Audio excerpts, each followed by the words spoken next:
Okay, welcome everybody. We are live with the Wheel of Shakespeare challenge for the first week of April on the final countdown day, 4, 3, 2, 1. And we did, as we mentioned. Well, I didn't mention in the stream, but I talked to visually people. We're going to try some stuff out. I've added new scenes. I implemented some suggestions of people that were getting tired with the same things coming up. So I've made some changes. So I have some new material. I have I've worked in slight changes that we'll do so that we can remove stuff from the wheel that's just been done so we don't see it for a while. And I've also decided let's try with a round 3. We'll do first monologues, then we will do 2 to 3 player scenes, and then we'll do a final round where we can have scenes with 4 to 6. We might get most of us in the scene with a larger one.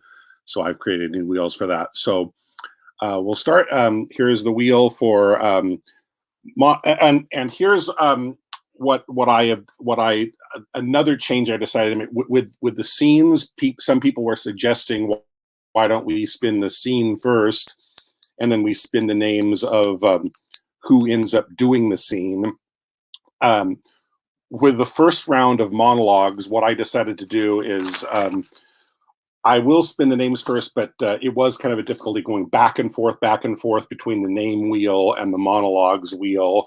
It slowed things down. And so what I decided to do as a change this week, I did make it random. I spun, but so that people don't get bored waiting to see that come up, I spun the wheel in advance. So I have a predetermined order that I've written down here of who's going to do their monologues, and then we can stick to the monologue wheel.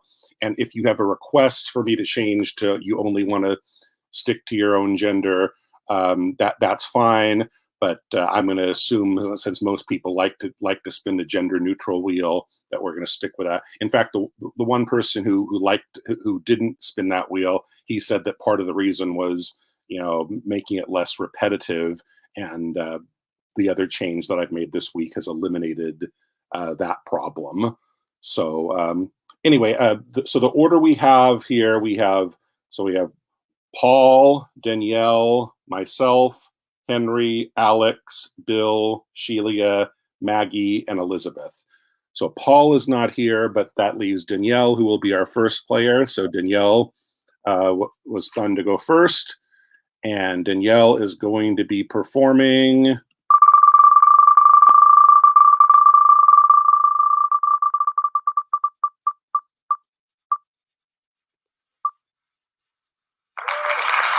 Hotspur. My liege, I did deny no prisoners.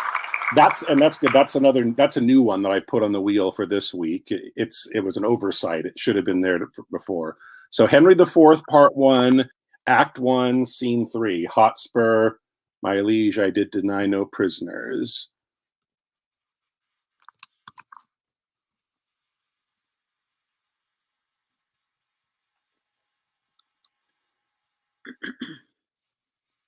Whoops. Oh, I'm sorry. I put the wrong person. I clicked Maggie and said, sorry, Danielle. So I clicked Maggie instead of you. How you doing this week? Can't hear. You're muted. I can hear you now. Sorry about that. Too busy trying to get the text up. Okay. So have you found the monologue? You're ready to go? How is the connection? I am. Excuse me? I'm just a bit worried about connection tonight. Oh yeah, your connection's fine. You just had yourself muted. Now that you're unmuted, you're fine. So whenever you're ready, go for it. Okay, grand.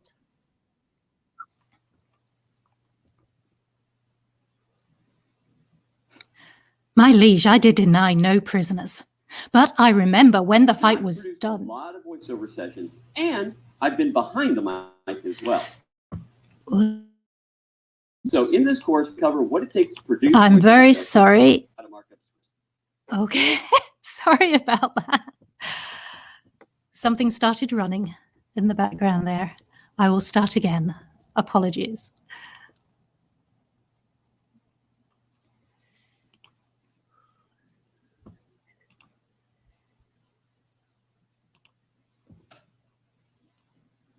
My liege, I did deny no prisoners. But I remember when the fight was done, when I was dry with rage and extreme toil, breathless and faint, leaning upon my sword, came there a certain lord, neat and trimly dressed, fresh as a bridegroom. And his chin, new reaped, showed like a stubble land at harvest home.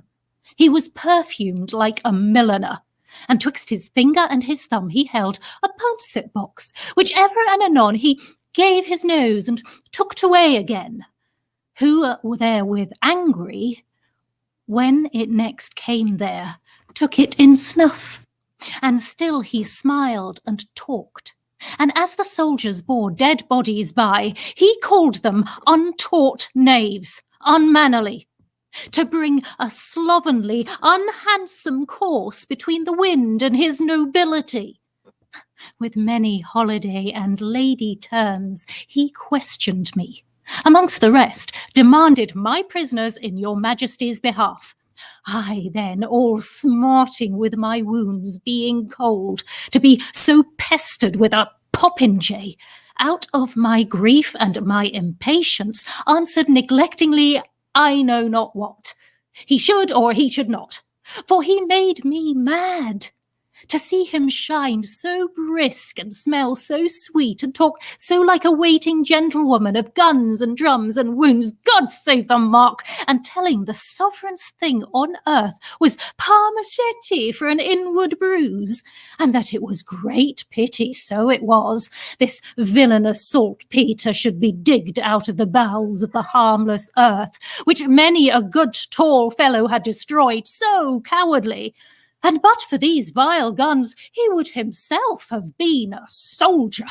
Oh, this bald, unjointed chat of his, my lord, I answered indirectly as I said, and I beseech you, let not his report come current for an accusation betwixt my love and your high majesty.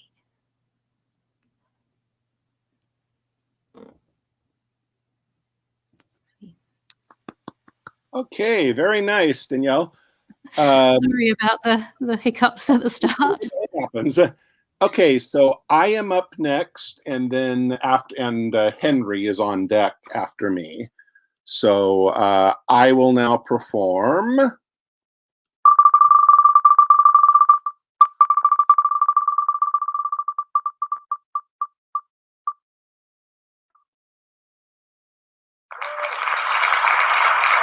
Claudius, that's another one that I just added to the wheel this week. It's a Duet of Hamlet. Okay, great. So beginning of Act 2.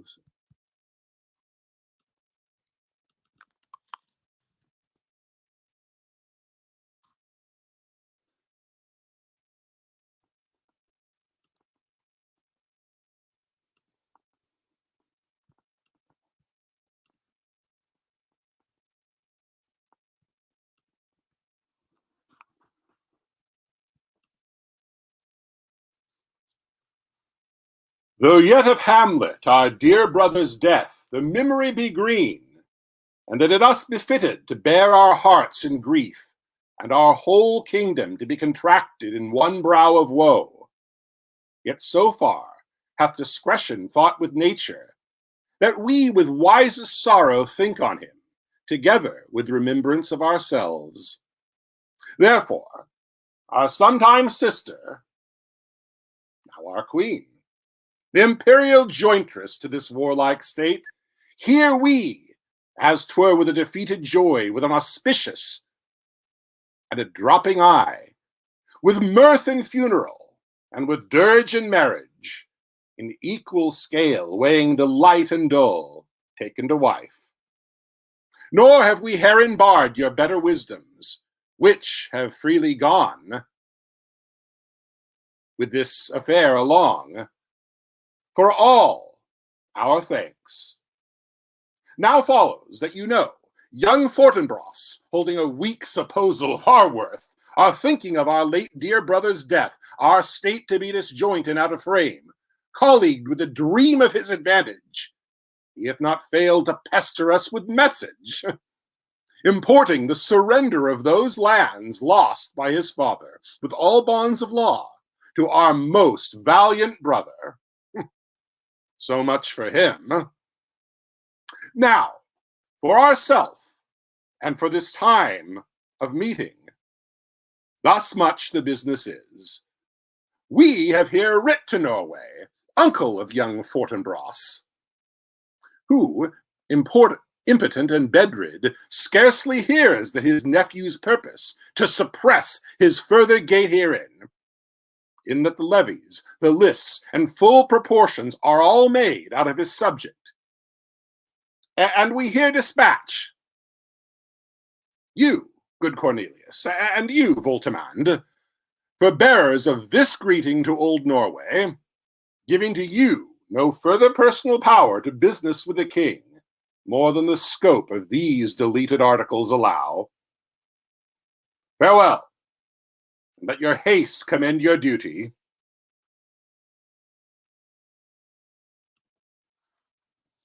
Okay. It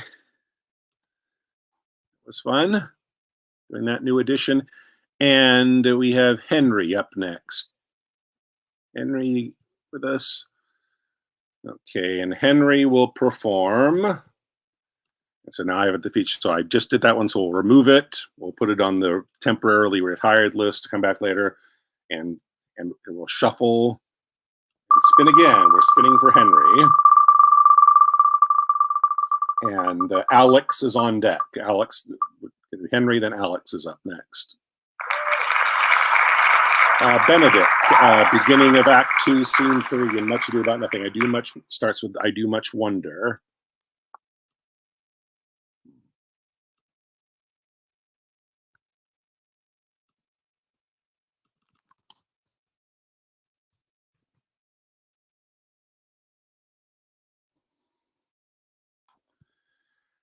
Okay, you got it, Henry? I think you're muted. Yes. So whenever you're ready, Henry, go for it.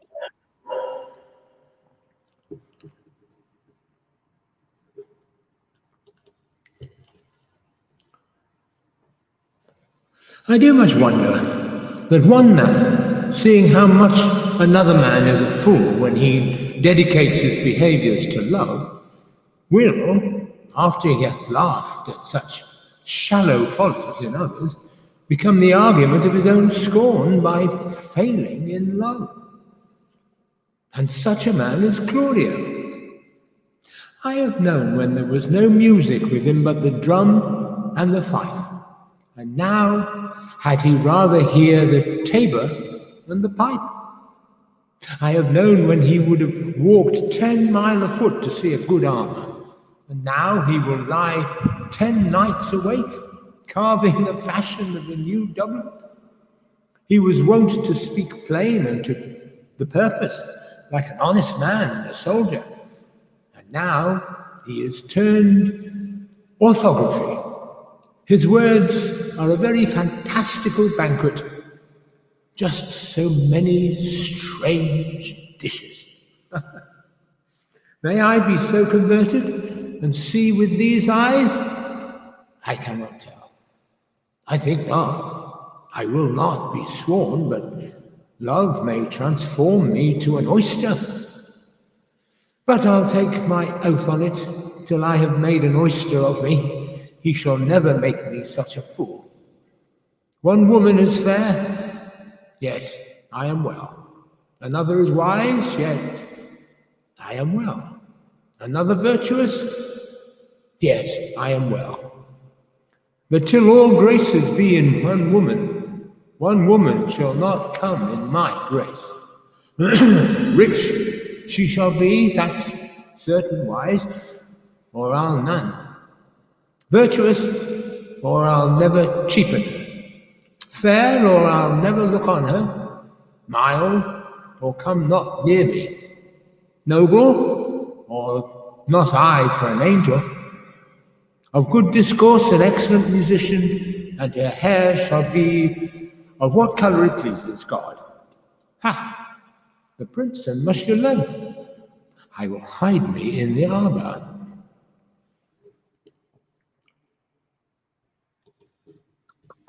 Okay, very nice, Henry. Fun. Okay, it's good. It looks like Sheila just joined us. That's great. She joined us while so welcome her. She's the two people ahead of her in the prearranged schedule. So Alex is next, Bill is on deck, and then Sheila. Okay, so we've got Alex in the stream. Alex is next. Hi, Alex. Okay, so Alex is going to be performing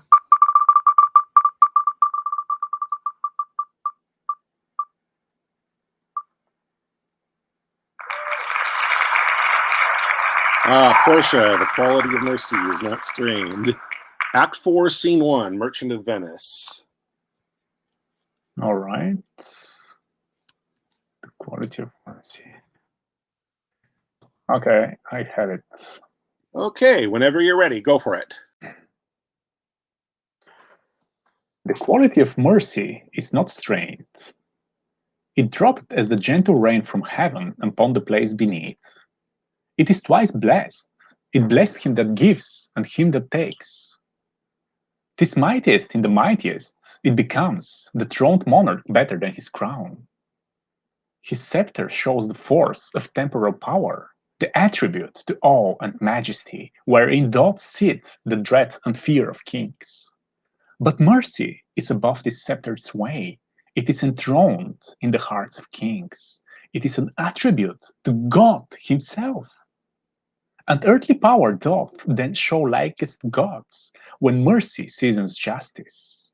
Therefore, Jew, though justice be thy plea, consider this, that in the course of justice none of us should see salvation. We do pray for mercy, and that same prayer doth teach us all to render the deeds of mercy. I have spoke that much to mitigate the justice of thy plea, which if thou follow, the strict court of Venice must needs give sentence against the merchant there. And scene.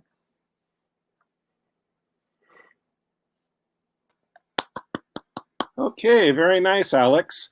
Okay, so it's now Bill's turn, and then on deck is Sheila, who will go after Bill.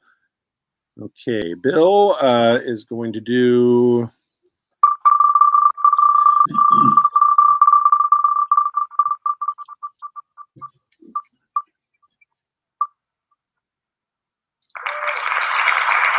Isabella, to whom should I complain?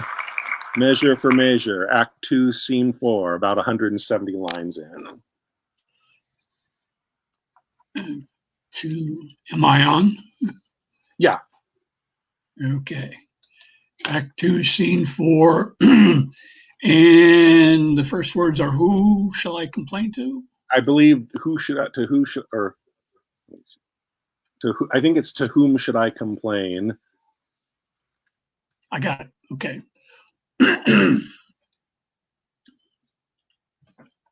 Okay, so whenever you're ready, go for it. Okay. To whom should I complain?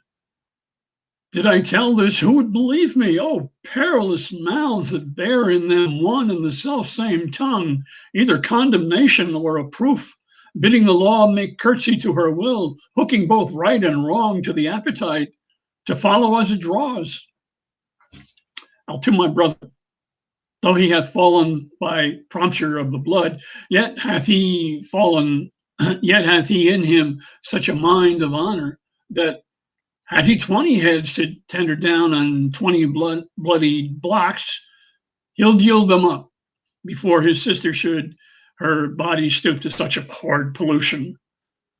Then Isabel, live chaste, and brother, die. More than our brother is our chastity. I'll tell him yet of Angelo's request and fit his mind to death for his soul's rest.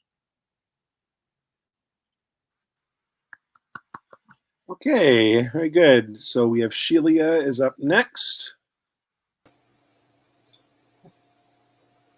Hi, Sheila. Hello. Good to be here. Okay, Sheila is going to be doing...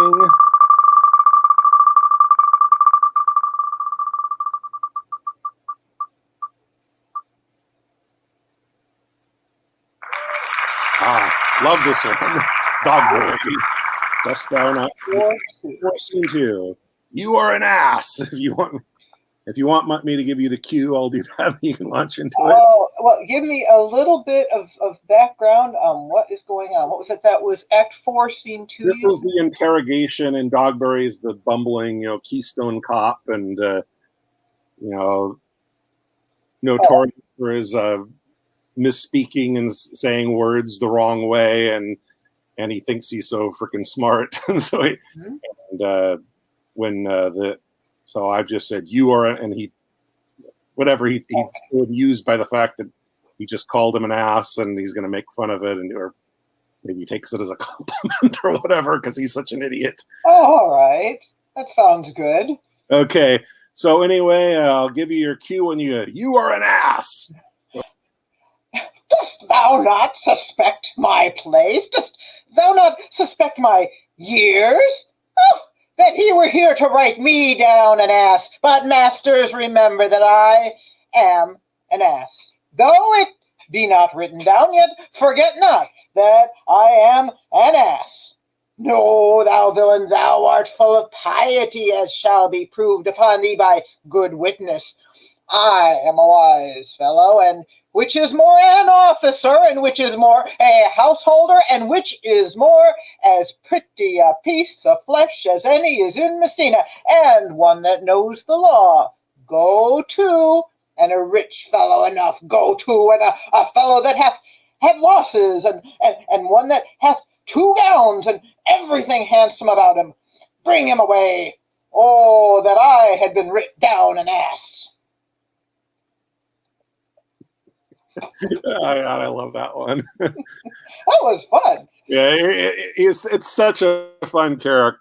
It's a dream role of mine. Okay, so we got Maggie and Elizabeth are the 2 left before we switch to scenes. Maggie is up next, and then Elizabeth is on deck. Okay, so Maggie is going to do...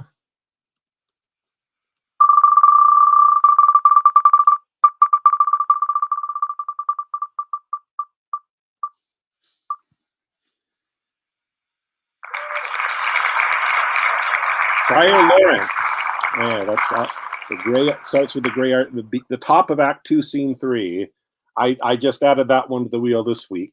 Just tell me the first line. I have a much easier time finding the monologues by the first line. It starts with the gray-eyed Moor. The gray-eyed Moor and smiles on the front. I know that monologue by heart. Yeah. I played the role twice. Oh, fun. Okay. Okay. So whenever you're ready, go for it. Thanks. The gray-eyed morn smiles on the frowning night, checkering the eastern clouds with streaks of light, and flecked darkness like a drunkard reels from forth day's path and Titan's fiery wheels. Now, ere the sun advance his burning eye, the day to cheer and night's dank dew to dry, I must fill up this osier cage of ours with baleful weeds and precious juiced flowers. The earth, that nature's mother is her tomb, what is her burying grave that is her womb? And from her womb, children of diverse kind, we, sucking on her natural bosom, find. Many for many virtues excellent, none but for some, and yet all different. Oh, mickle is the powerful grace that lies in herbs, plants, stones, and their true qualities. For naught so vile that on earth doth live, but to the earth some special good doth give. Nor aught so good but strained from that fair use revolts from birth, stumbling on abuse. Virtue itself turns vice, being misapplied, and vice sometimes by action dignified. Within the infant rind of this small flower, poison hath residence and medicine power. For this, being smelt, with that part cheers each part, being tasted, slays all senses with the heart. Two such opposed kings encamp them still in man as well as herbs, grace, and rude will. And where the worser is predominant, full soon the cankered death eats up that plant. Nice. Thanks. Okay, so Elizabeth is our last to perform a monologue before we switch to scenes. And Elizabeth is, remove that. Elizabeth is going to be doing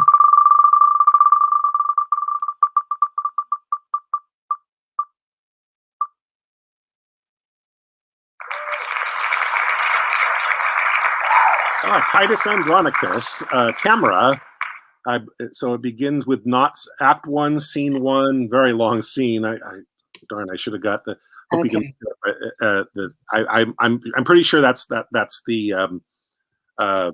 first line. That's what it starts with. Is not so, my lord. Okay, well, we'll find out. Oh my gosh.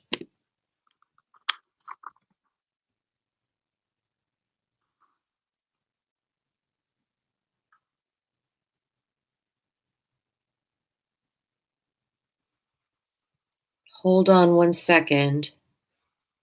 I think it's toward the very end, is after there's been, and she who's the scheming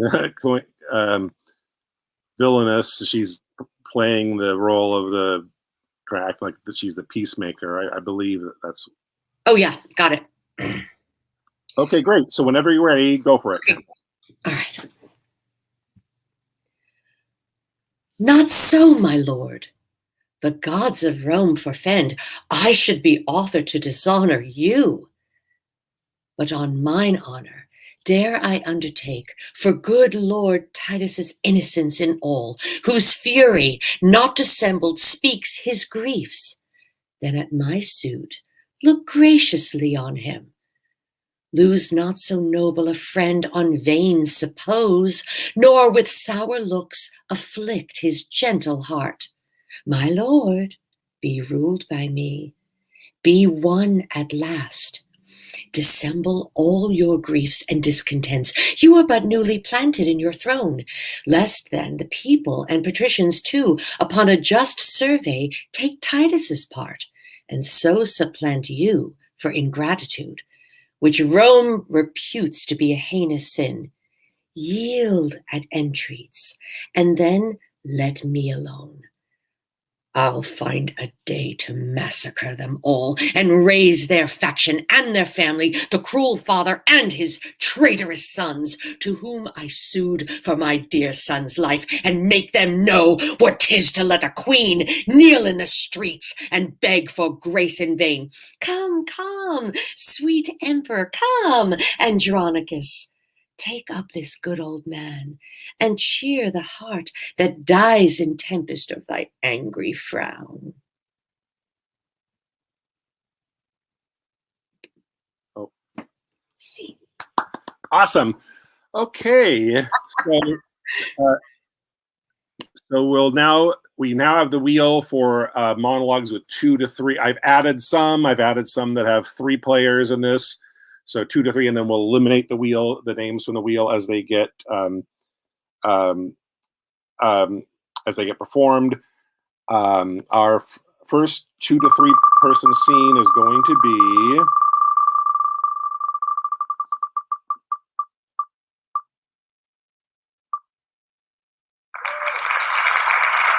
the balcony scene, Romeo and Juliet. So, and the way we said we would do this, we'll spin the name and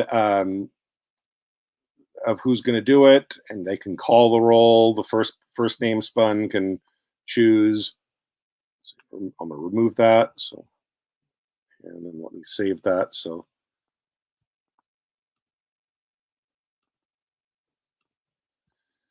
Okay, let me get.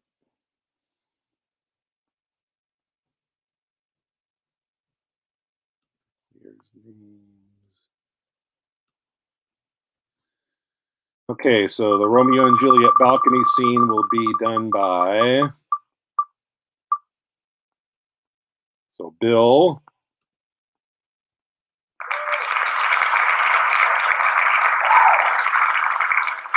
And I'm just assuming Bill's taking Romeo. And let's see who's going to be his Juliet here.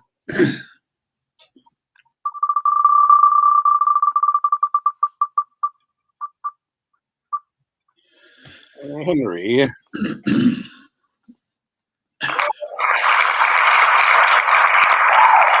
Okay.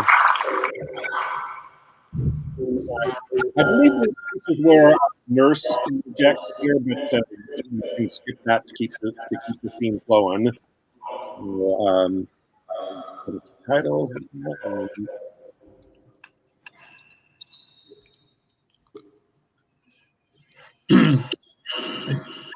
I should mention, how's my audio? I think the echo is coming from Henry.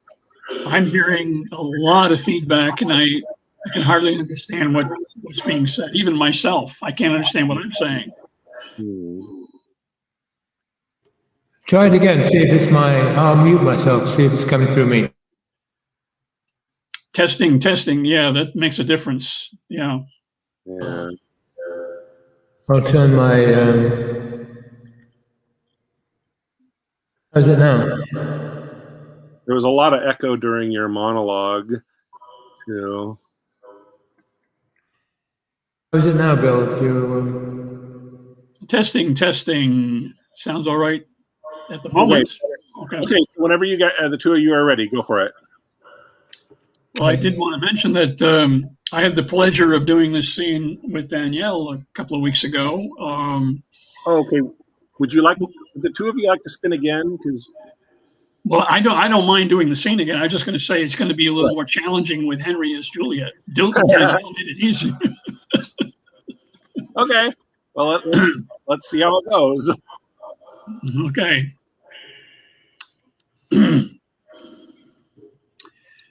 He jests scars that never felt a wound, but soft. What light from yonder window breaks? It is the east, and Juliet is the sun. Oh, rise, fair sun, and kill the envious moon. He is already sick and pale with grief that thou, her maid, art far more fair than she. Be not her maid, since she is envious. Her vestal livery is but sick and green, and none but fools do wear it. Cast it off. It is my lady. Oh, it is my love. Oh, that she knew she were. She speaks, yet she says nothing. What of that? Her eye discourses. I will answer it. No, I am too bold. 'Tis not to me she speaks. Two of the fairest stars in all the heaven, having some business, do entreat her eyes to twinkle in their spheres till they return. What if her eyes were there and they in her head? The brightness in her cheek would shame those stars as daylight doth a lamp. Her eyes in heaven would through the airy region stream so bright that birds would sing and think it were not night. See how she leans her cheek upon her hand. Oh, that I were a glove upon that hand, that I might touch that cheek. Ay me. She speaks. Oh, speak again, bright angel, for thou art as glorious as this night being o'er my head, as is a winged messenger of heaven unto the white, upturned, wondering eyes of mortals that fall back to gaze on him, when he bestrides the lazy, pacing clouds and sails upon the bosom of the air. Oh, Romeo, Romeo, wherefore art thou Romeo? Deny thy father and refuse thy name. Or if thou wilt not, be but sworn my love, and I'll no longer be a Capulet. Shall I hear more, or shall I speak at this? 'Tis but thy name that is my enemy. Thou art myself, though not a Montague. What's a Montague? It is nor hand, nor foot, nor arm, nor face, nor any other part belonging to a man. Oh, be some other name. What's in a name? That which we call a rose by any other name would smell as sweet.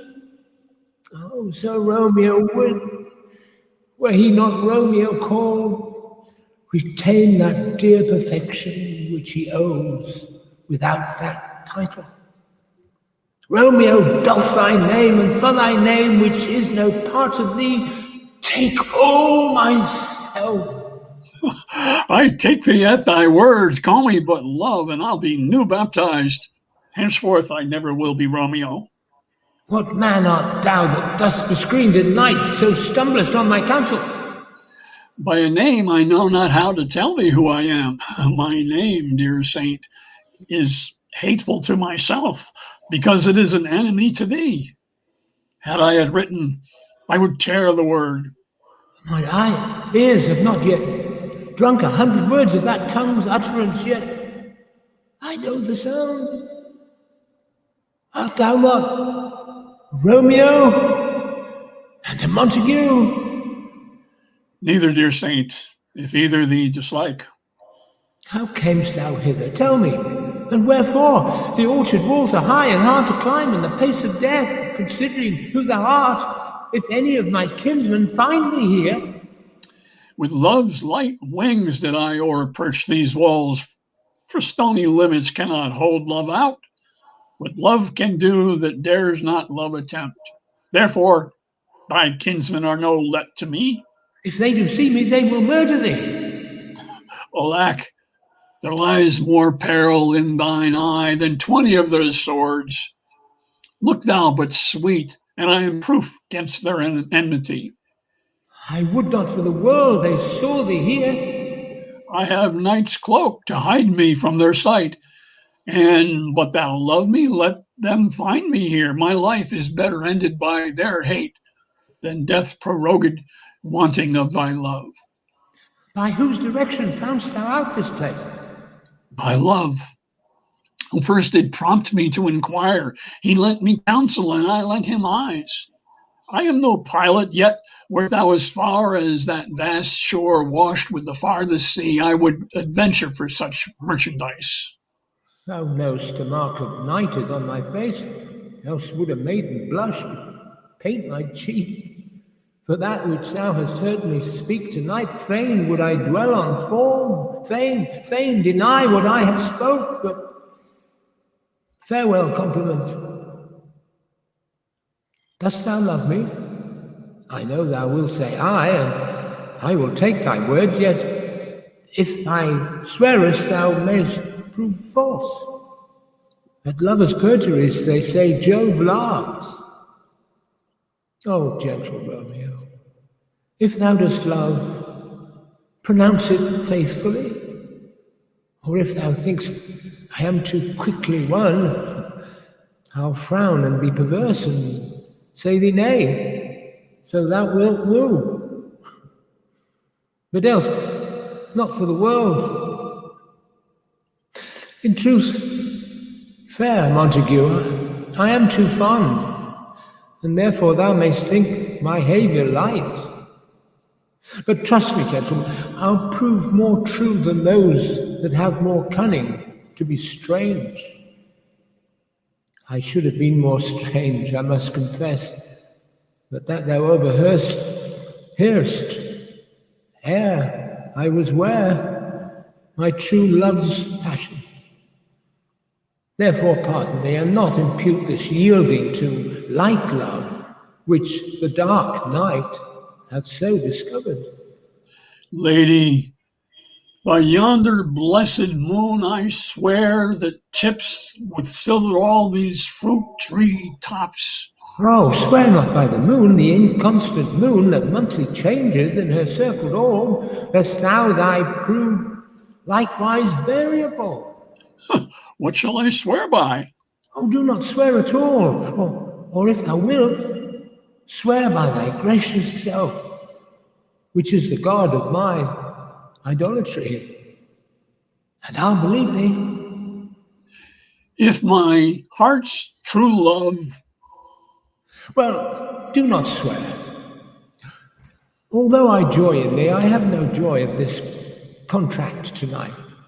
It is too rash, too unadvised, too sudden, too like the lightning which doth cease to be ere one can say it lightens. Sweet, good night. This bud of love, my summer's ripening breath, may prove a beauteous flower when next we meet. Good night, a sweet repose and rest. Come to my heart as that within my breast. Oh, wilt thou leave me so unsatisfied? What satisfaction canst thou have tonight? The exchange of thy love's faithful vow for mine. I gave thee mine before thou didst request it, and yet I would it were to give again. Wouldst thou withdraw it? For what purpose, love? To be frank, and give it thee again. And yet I wish but for the thing I have. My bounty is as boundless as the sea, my love is deep. The more I give to thee, the more I have, for both are infinite. Oh, I hear some noise within. Dear love, adieu. Anon, good news. Nurse, sweet Montague, be true. Stay but a little, I will come again. Oh, blessed, blessed night. I am a feared being in night. All this is but a dream. Too flattering sweet to be substantial. 3 words, dear Romeo, a good night indeed. If that thy bent of love be honourable, thy purpose marriage, send me word tomorrow by 1 an hour procure to come to thee, where and what time thou wilt perform the rite. And all my fortunes at thy foot I'll lay, and fortune thee, my lord, throughout the world. I come, anon, but if thou mean'st not well, I do beseech thee. By and by I come, to cease thy suit, and leave me to my grief. Tomorrow will I send. So thrive my soul. 1,000 times good night. 1,000 times the worse to want thy light. Love goes toward love as schoolboys from their books, but love from love toward school with heavy looks. As Romeo, this. Oh, for a falconer's voice to lure this tassel gentle back again. Bondage is hoarse and may not speak aloud, else I would tear the cave where echo lies and make her airy tongue more hoarse than mine with repetition of my Romeo's name. It is my soul that calls upon my name. How silver sweet sound lovers' tongues by night with softest music to attending ears. Romeo! My dear? At what clock tomorrow shall I send to thee? At the hour of 9. I will not fail. 'Tis 20 years till then. I have forgot why I did call thee back. Let me stand here till thou remember it. Oh, I shall forget to have thee still stand there, remembering how I love thy company. And thou still stay, to have thee still forget, forgetting any other home but this. 'Tis almost morning. I would have thee gone, and yet no further than a wanton's bird, who lets it hop a little from her hand, like a poor prisoner in his twisted gyves, and with a silken thread plucks it back again, so loving, jealous of his liberty. I would I were thy bird. Sweet, so would I. Yes, I should kill thee with much cherishing. Good night, good night. Parting is such sweet sorrow that I shall say good night till it be morrow. Sweep dwell upon thine eyes, peace in thy breast. Would I were sleep and peace so sweet to rest. Hence will I to my ghostly father sell his help to crave and my dear hap to tell.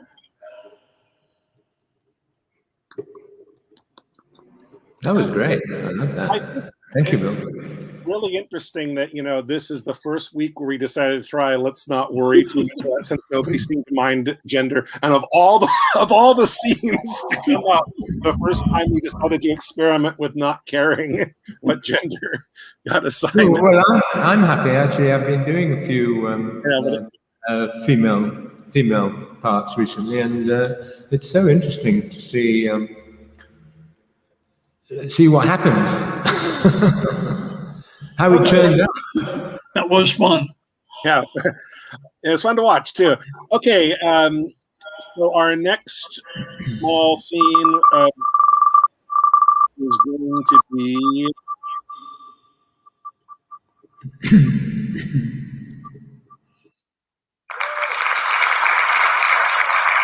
Brutus and Portia in Julius Caesar, Act 2, Scene 1.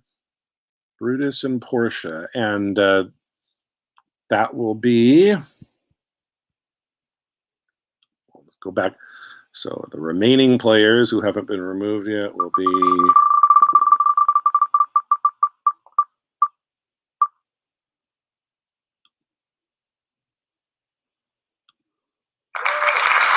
Okay, Maggie. And we assume so one male, one female scene they'll choose, but again, maybe you like to play it. So the new rule is. I'll take Portia. I'll take her.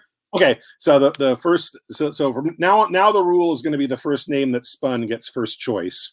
Okay. So will be now let's do it that way.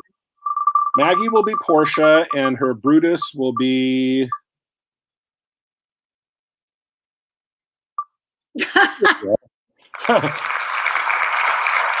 Two males, okay, first we had two males doing a couple, now we'll do two females doing a couple. Okay, so Shelia will be Brutus. Okay. Now, am I having good intentions toward Portia? I just want to know before. Yes, we're married. Okay, well that doesn't mean anything. No, she's just it's later in it. Yeah. Okay. Yeah, he's just been with the conspirators, and she suspects that something's up, and he doesn't want to tell her. Okay, very good. Okay, so whenever you're ready. So, do you have it where we are? It says enter Portia? Yes. Okay. Brutus, my lord. Portia, what mean you? Wherefore rise you now? It is not for your health thus to commit your weak condition to the raw cold morning. Nor for yours, neither. You've ungently, Brutus, stole from my bed. And yesternight at supper, you suddenly arose and walked about, musing and sighing with your arms across. And when I asked you what the matter was, you stared upon me with ungentle looks. I urged you further. Then you scratched your head and too impatiently stamped with your foot. Yet I insisted, yet you answered not. But with an angry wafture of your hand, gave sign for me to leave you. So I did, fearing to strengthen that impatience which seemed too much enkindled, and withal hoping it was but an effect of humor, which sometime hath his hour with every man. It will not let you eat, nor talk, nor sleep, and it could work so much upon your shape as it hath much prevailed on your condition. I should not know you, Brutus. Dear my lord, make me acquainted with your cause of grief. I'm not in health, and that's all. Brutus is wise, and were he not in health, he would embrace the means to come by it. Why, so I do. Good Portia, go to bed. Is Brutus sick? And is it physical to walk unbraced and suck up the humors of the dank morning? What, is Brutus sick? And will he steal out of his wholesome bed to dare the vile contagion of the night and tempt the rheumy and unpurged air to add unto his sickness? No, my Brutus, you have done some sick offense within your mind, which by the right and virtue of my place I ought to know of. And upon my knees I charm you, by my once commended beauty, by all your vows of love, and that great vow which did incorporate and make us one, that you unfold to me yourself, your half, why you are heavy, and what men tonight have had to resort to you. For here have been some 6 or 7 who did hide their faces even from the darkness. Kneel not, gentle Portia. I should not need if you were gentle, Brutus. Within the bond of marriage, tell me, Brutus, is it accepted I should know no secrets that appertain to you? Am I yourself, but as it were, in sort or limitation to keep with you at meals, comfort your bed, and talk to you sometimes? Dwell I but in the suburbs of your good pleasure? If it be no more, Portia is Brutus's harlot, not his wife. You are my true and honorable wife, as dear to me as are the ruddy drops that visit my sad heart. If this were true, then I should know this secret. I grant I am a woman, but withal a woman that Lord Brutus took to wife. I grant I am a woman, but withal a woman well reputed, Cato's daughter. Think you I am no stronger than my sex, being so fathered and so husbanded? Tell me your counsels, I will not disclose them. I have made strong proof of my constancy, giving myself a voluntary wound here in the thigh. Can I bear that with patience and not my husband's secrets? Oh, ye gods, render me worthy of this noble wife. Hark, one knocks, Portia. Go in a while, and by thy bosom shall partake the secrets of my heart. All my engagements I will construe to thee, all the character of my sad brows. Leave me with haste.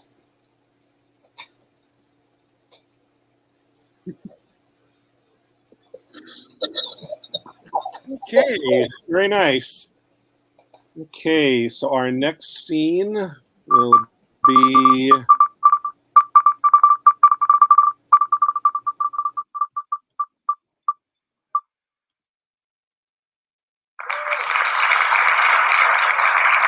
Merchant of Venice, Antonio and Bassanio. Okay.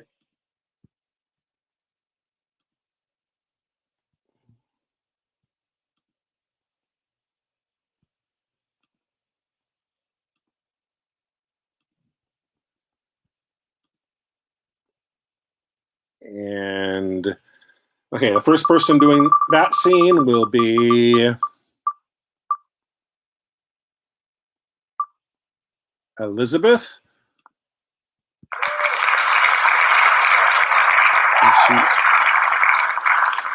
Okay, so it's a two male scene, Elizabeth. But your name was spun first, so you get to choose Bassanio or Antonio. Just tell me what the act and scene is. Act. Act 1, scene 1. Act 1, scene 2, I believe.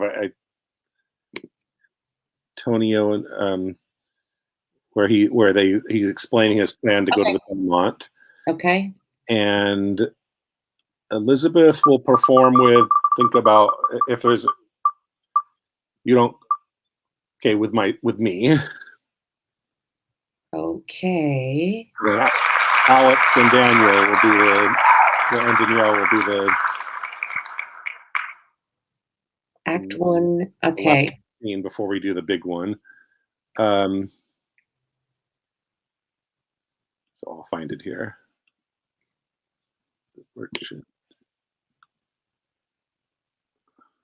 Actually, no, it's Act 1, Scene 1. Sorry. I think it's after Salario and Solanio leave and they're together. Okay. Oh, after Graziano and Lorenzo exit. Is that anything now? Yes, it would start. So your name was spun first. You get to choose. You want to be Antonio or Bassanio? Sure, I'll be Antonio. Okay, let me set the.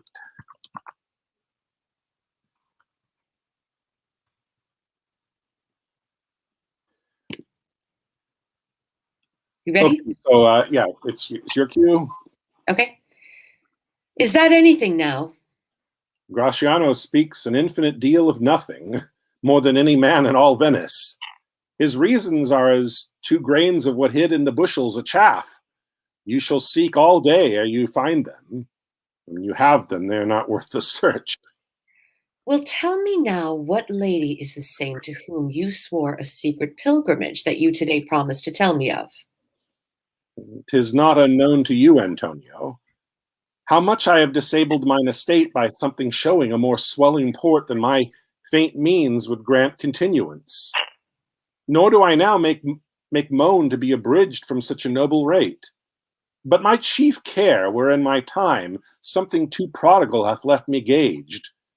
To you, Antonio, I owe the most, in money and in love, and from your love I have a warranty to unburden all my plots and purposes, how to get clear of all the debt I owe.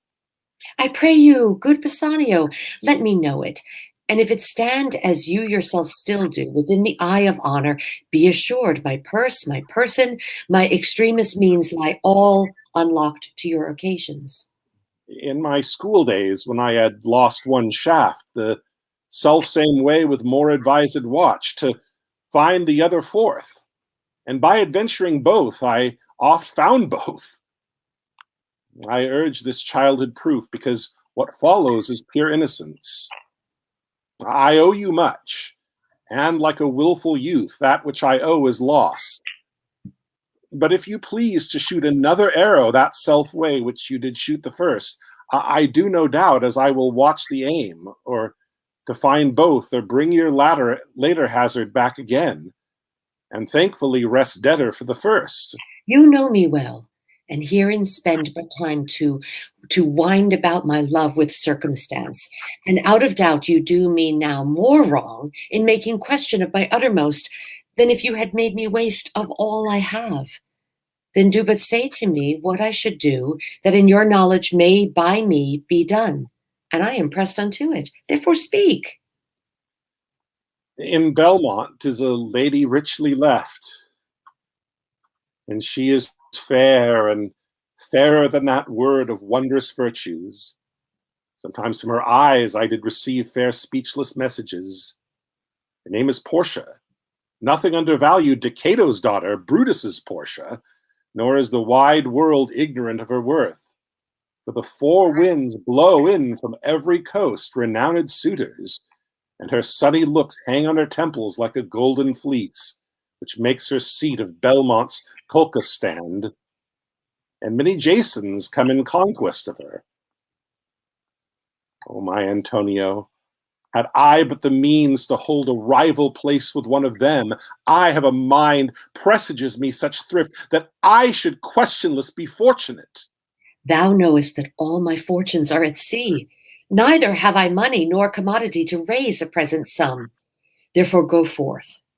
Try what my credit can in Venice do. That shall be racked even to the uttermost to furnish thee to Belmont, to fair Portia. Go presently inquire, and so will I, where money is, and I no question make, to have it of my trust or for my sake. Okay, that was great. And it's also, the timing is perfect after the scene we just did, the making reference to the other Portia. That's quite a coincidence. That What we a got coincidence. I have to run. I have to run, cool. Mark. Good having you here, Elizabeth. Thank you. Thank you for that. Thank you. Bye. Bye.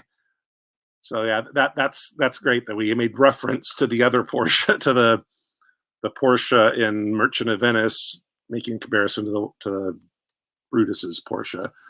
Okay, so the last 2 players to go before we do a larger scene are Alex and Danielle. They will do, and I had originally said 2 players, and the other wheel was going to be 3 or more, but I realized there was a lot that 3 doesn't add too much, so I decided to put them on the smaller wheel. They're still mostly 2 players, but if a 3rd player comes up. Okay, this is one I've been waiting to do. We have the Gravediggers. Alex and Danielle. Should we spin for which one of you is going to... Do you have a preference? Danielle can choose. Danielle, you want to be the first grave digger? Okay, thank you. Grave diggers.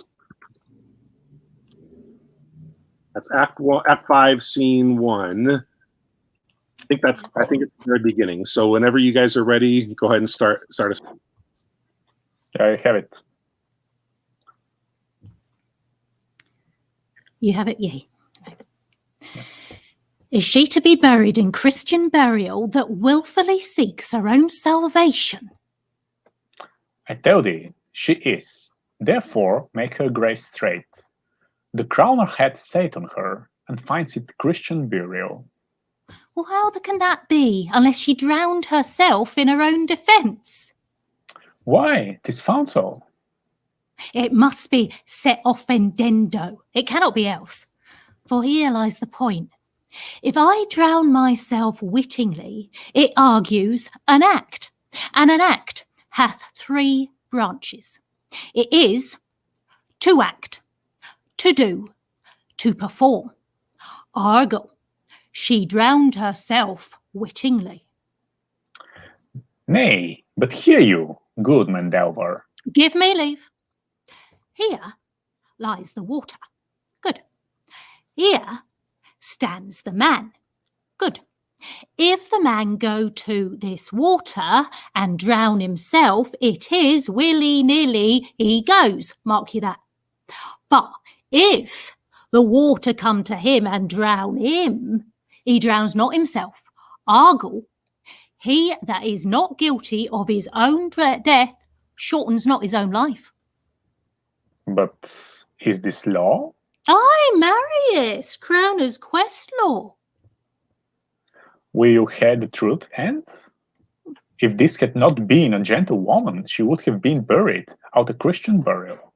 Why, there thou say'st. And the more pity that great folk should have countenance in this world to drown or hang themselves more than they're even Christian. Come, my spade.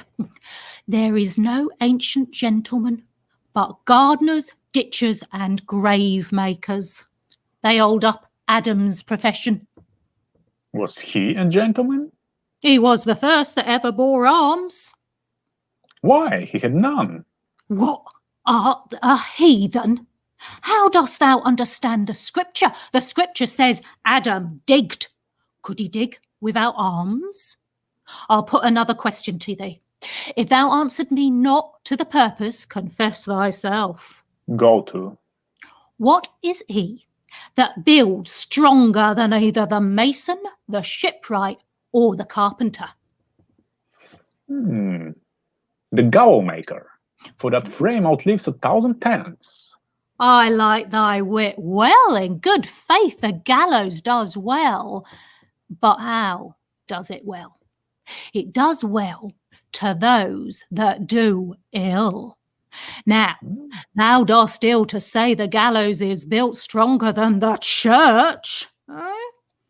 Argle, the gallows may do well to thee. To it again, come. Who built stronger than a mason, a shipwright, or a carpenter? Aye, tell me that, and unyoke. Mary, now I can tell. Toot.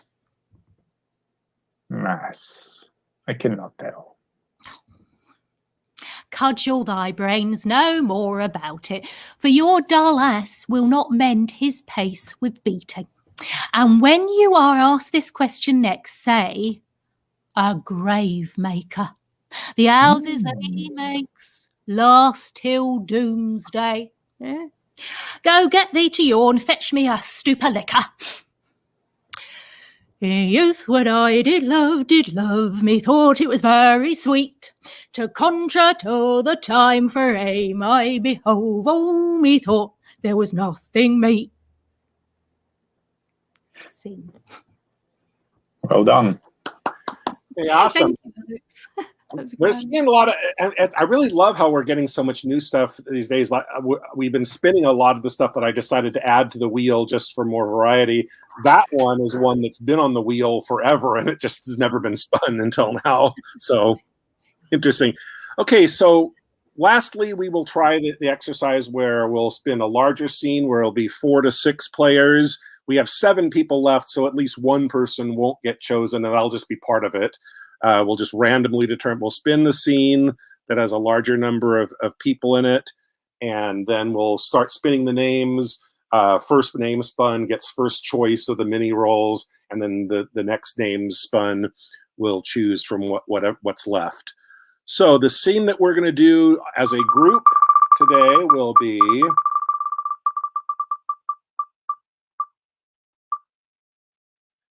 Titus Andronicus. Bill like that. He was Act 5, Scene 2, Tamra, Titus. Okay, so what I did with this is there's sometimes to get it down so that 1, 2, 3, 4. That's actually 6 people, but Marcus and Publius are pretty small roles. I mean, if people want that, they can take it. But if there's fewer players, I would just Marcus and then Publius is a servant who comes in with an announcement. We could combine those into one character, or we could have 2 people take that if they don't. So when it comes time to call your turns, you can to call your roles, you can think about that. If you want to take the 2 together because you don't want a small part, that's fine. Or if you want to be a good sport, give the 1 or 2 lines to the other person, that's fine as well. So Titus Andronicus, Act 5, Scene 2. This is the one, and for context, this is the one where Tamra sends her sons, Chiron and Demetrius, pretending to be I'm revenged to help you, and thinking that Titus is mad, doesn't know that those are really the 2 people that raped and mutilated his daughter, and so he's going to capture them at this point. So anyway, let's go to the names to see who's going to play in this scene. Okay, so the first person to perform in this scene will be how fitting. Bill, you're the one that was saying how much you wanted to do Titus Andronicus, and I think it's very fitting that you're the name that's been. I take it you want to take Titus. Oh, sure. Oh no! Maybe I shouldn't have spoken. No, it's fine. Okay, yes, so Bill will be Titus. Our next actor for the Titus Andronicus scene will be me. Okay, I'll take Chiron, the first of the evil brothers.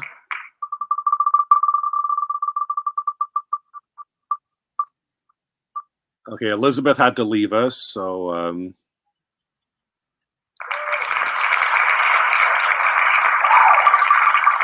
so we've cast Titus and Chiron. Okay, and Danielle, you're up next.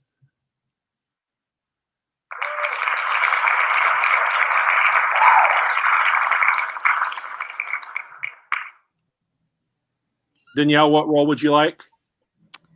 Oh, I do like Tamara, but yeah, if that's okay, I'll go for Tamara. Yeah, well, that's the I thought you'd want that role. That's okay. Okay, so we still got to cast Alex.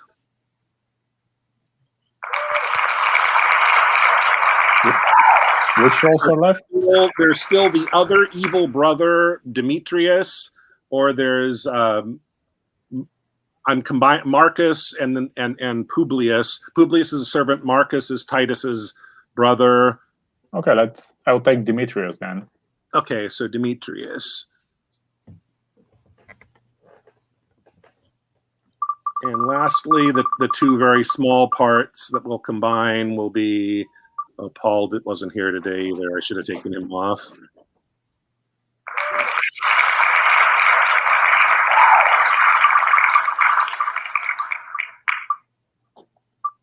Henry. Okay, Okay, so Henry will read the lines for Publius and for Marcus. Everybody else remembers the roles that they were assigned. Yeah, let me bring this. Let me find that scene, and everybody let me know when you're ready. Ready.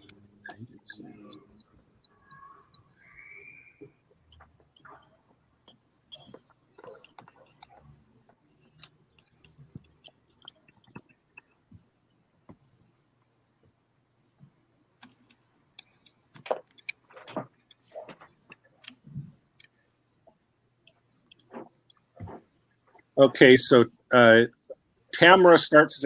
Anybody need more time to find the scene, or can Danielle as Tamara start us off? Okay, go ahead.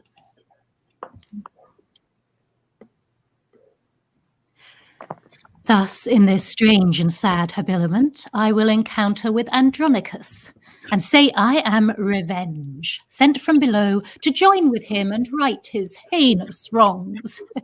Not at his study, where they say he keeps, to ruminate strange plots of dire revenge. Tell him, Revenge is come to join with him, and work confusion on his enemies.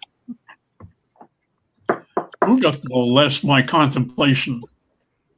Is it your trick to make me ope the door so that my sad decrees may fly away and all my study be to no effect? You are deceived. For what I mean to do, see here in bloody lines have I set down, and what is written shall be executed. Titus, I come to talk with thee. No, not a word. How can I grace my talk wanting a hand to get action? Thou hast the odds of me, therefore no more. If thou didst know me, thou wouldst talk with me. I am not mad. I know thee well enough. Witness this wretched stump. Witness these crimson lines. Witness these trenches made by grief and care. Witness the tiring day and heavy night. Witness all sorrow that I know thee well for our proud empress, mighty Tamara, is not thy coming for my other hand.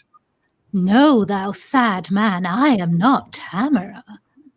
She is thy enemy, and I thy friend. I am Revenge, sent from the infernal kingdom to ease the gnawing vulture of thy mind by working wreakful vengeance on thy foes. Come down and welcome me to this world's light. Confer with me of murder and of death. There's not a hollow cave or lurking place, no vast obscurity or misty vale where bloody murder or detested rape can couch for fear, but I will find them out, and in their ears tell them my dreadful name, Revenge, which makes the foul offender quake. Art thou Revenge? And art thou sent to me to be a torment to mine enemies? I am, therefore come down and welcome me. Do me some services ere I come to thee. Lo, by thy side where rape and murder stands, now give me some assurance that thou art Revenge. Stab them, or tear them on thy chariot wheels, and then I'll come and be thy wagoner, and whirl along with thee upon the globe, provide thee 2 proper palfreys, black as jet, and hail thy vengeful wagon swift away, and find out murderers in their guilty caves, and when thy car is loaden with their heads, I will dismount, and by the wagon wheel trot like a servile footman all day long, even from Hyperion's rising in the east until his very downfall in the sea. And day by day, I'll do this heavy task, so thou destroy rapine and murder there. No, these are my ministers, and come with me. Are these thy ministers? What are they called? Rapine and murder, therefore called so, 'cause they talk vengeance of such kind of men. Good Lord, how like the Empress's sons they are, and you, the Empress. But we worldly men have miserable, mad, mistaking eyes, Oh, sweet revenge, now I do come to thee, and if one arm's embracement will content thee, I will embrace thee in it by and by. This closing with him fits his lunacy. Whate'er I forge to feed his brain-sick fits, do you uphold and maintain in your speeches. For now, he firmly takes me for revenge. And being credulous in this mad thought, I'll make him send for Lucius his son. And whilst I at a banquet hold him sure, I'll find some cunning practice out of hand to scatter and disperse the giddy Goths, or at the least, make them his enemies. See, here he comes. I must ply my theme. Long have I been forlorn, and all for thee. Welcome, dread fury, to my woeful house. Pine and murder, you are welcome too. How like the Empress and her sons you are. Well are you fitted. Had you but a Moor, could not all hell afford you such a devil? For well I wot the Empress never wags, but in her company there is a Moor. And would you represent our queen aright? It were convenient you had such a devil. But welcome as you are, what shall we do? What wouldst thou have us do, Andronicus? Show me a murderer. I'll deal with him. Show me a villain that hath done a rape, and I am sent to be revenged on him. Show me 1,000 that have done thee wrong, and I will be revenged on them all. Look around about the wicked streets of Rome, and when thou findest a man that's like thyself, good murder, stab him. He's a murderer. Go thou with him, and when it is thy hap to find another that is like to thee, good repine, stab him. He is a ravisher. Go thou with them, and in the emperor's court there is a queen attended by a Moor. Well mayest thou know her by thine own proportion, for up and down she doth resemble thee. I pray thee do on them some violent death. They have been violent to me and mine. Well hast thou lessoned us. This shall we do. But would it please thee, good Andronicus, to send for Lucius, thy thrice valiant son, who leads towards Rome a band of warlike Goths, and bid him come and banquet at thy house? When he is here, even at thy solemn feast, I will bring in the Empress and her sons, the Emperor himself and all thy foes, and at thy mercy shalt they stoop and kneel, and on them shalt thou ease thy angry heart. What says Andronicus to this device? Marcus, my brother, 'tis sad Titus calls. Go, gentle Marcus, to thy nephew Lucius. Thou shalt inquire him out among the Goths. Bid him repair to me, and bring with him some of the chiefest princes of the Goths. Bid him encamp his soldiers where they are. Tell him the emperor and the empress too feast at my house, and he shall feast with them. This do thou for my love, and so let him as he regards his aged father's life. This will I do, and soon return again. Now will I hence about thy business, and take my ministers along with me. Nay, nay, let rape and murder stay with me, or else I'll call my brother back again and cleave to no revenge but Lucius. What say you, boys? Will you bide with him whiles I go tell my lord the emperor how I have governed our determined jest? Yield to his humour, smooth and speak him fair, and tarry with him till I turn again. I know them all, though they suppose me mad, and will o'erreach them in their own devices, a pair of cursed hellhounds and their dam. Madam, depart at pleasure. Leave us here. Farewell, Andronicus. Revenge now goes to lay a complot to betray thy foes. I know thou dost, and sweet revenge, farewell. Tell us, old man, how shall we be employed? I have work enough for you to do. Publius, come hither. Caius and Valentine. What is your will? Know you these two? The Emperor's sons, I take them, Chiron and Demetrius. Fie, Publius, fie, thou art too much deceived. The one is murder, rape is the other's name. And therefore bind them, gentle Publius, Caius, and Valentine, lay hands on them. Oft have you heard me wish for such an hour, and now I find it. Therefore bind them sure, and stop their mouths if they begin to cry. Villains, forbear! We are the Emperor's sons! And therefore do we what we are commanded. Stop, close their mouths, let them not speak a word. Is he sure bound? Look that you bind them fast. Come, come, Lavinia, look, thy foes are bound. Sirs, stop their mouths, let them not speak to me, but let them hear what fearful words I utter. Oh, villains, Chiron and Demetrius, here stands the spring whom you have stained with mud, this goodly summer with your winter mixed. You killed her husband, and for that vile fault, 2 of her brothers were condemned to death. My hand cut off and made a merry jest. Both her sweet hands, her tongue, and that more dear than hands or tongue, her spotless chastity, inhuman traitors you constrained and forced. What would you say if I should let you speak? Villains, for shame, you could not beg for grace. Hark, wretches, how I mean to martyr you. This one hand yet is left to cut your throats, whilst that Lavinia 'tween her stumps doth hold the basin that receives your guilty blood. You know your mother means to feast with me, and calls herself revenge, and thinks me mad.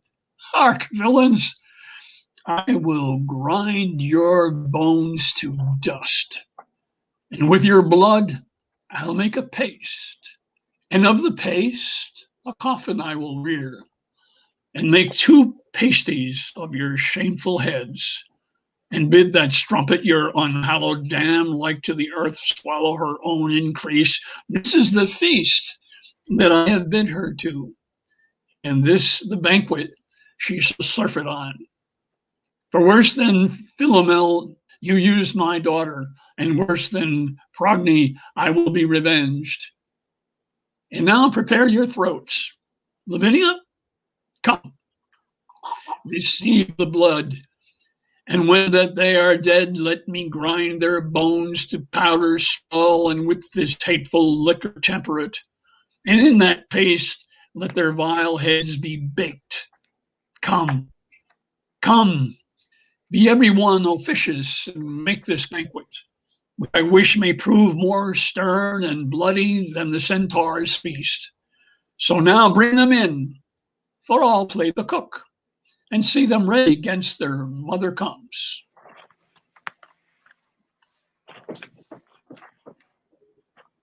What a great scene.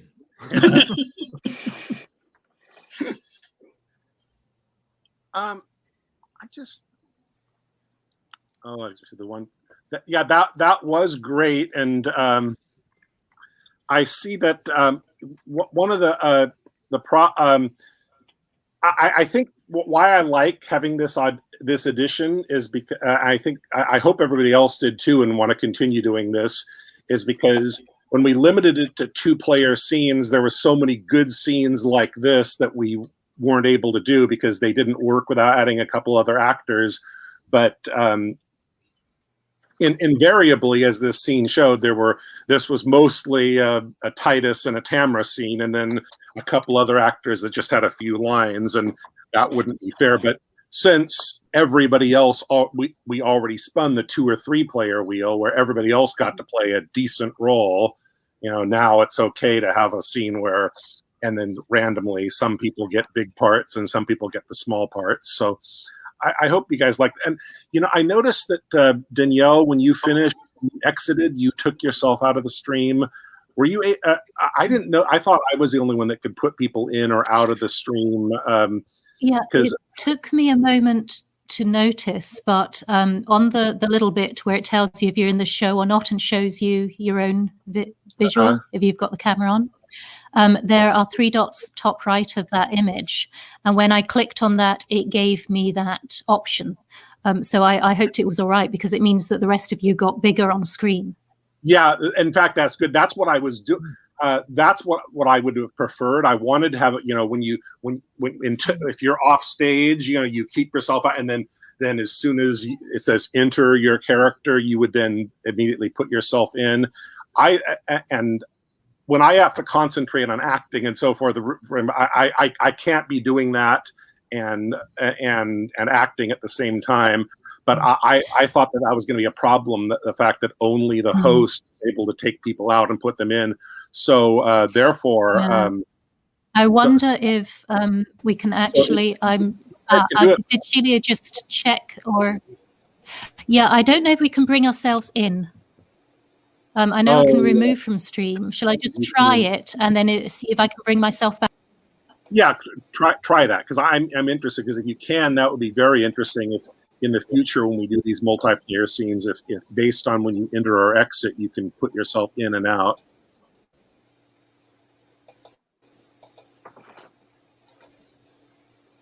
Okay, yeah, it looks like it looks like you can only take yourself out. I will try in the future to see if I can be better about doing that. When like in Danielle's case, where she knew that she was leaving and not coming back, it wasn't going to be a problem with her taking herself out.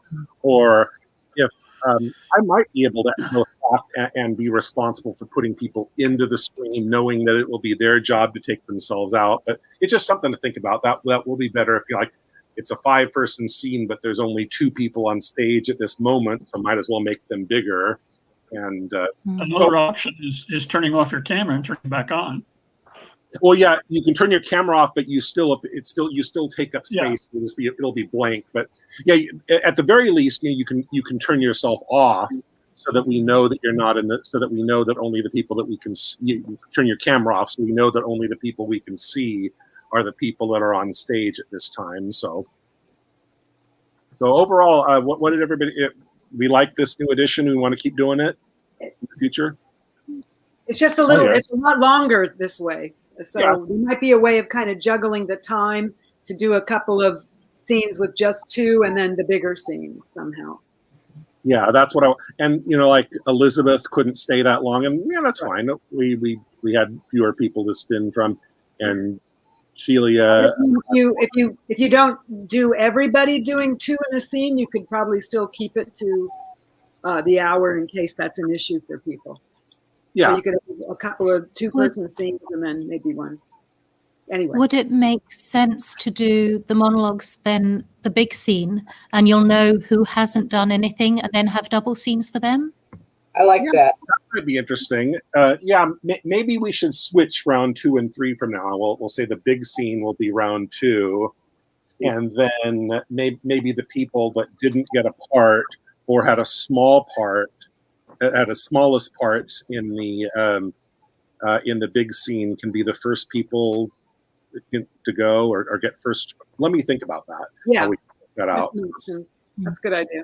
And maybe something to give them more choices about the smaller scene than the person that got big role in the big scene. Right. So something to think about.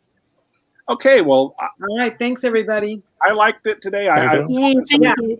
I think we had a good game today. We did. Thanks, everybody. We'll see you guys next week with the Wheel of Shakespeare. Okay. Bye-bye. Bye-bye. Thank you. Bye.